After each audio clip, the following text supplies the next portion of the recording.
Okay, this is a success.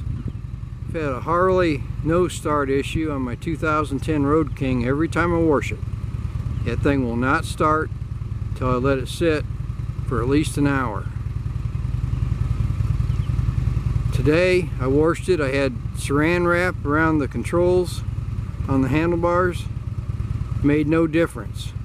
Took the saran wrap off, just lightly blew the hand controls off with my air from my air compressor. Didn't blow anything else off.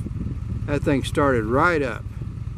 So I guess from now on when I wash it, I'm just going to blow them controls off with my my air compressor hose, and something's getting wet. Even with that saran wrap around there, it's still getting wet. Of course, I'm blasting my mirrors off, the bugs off. I typically put 500 to 700 miles, 400 to 700 miles on it on a weekend easy.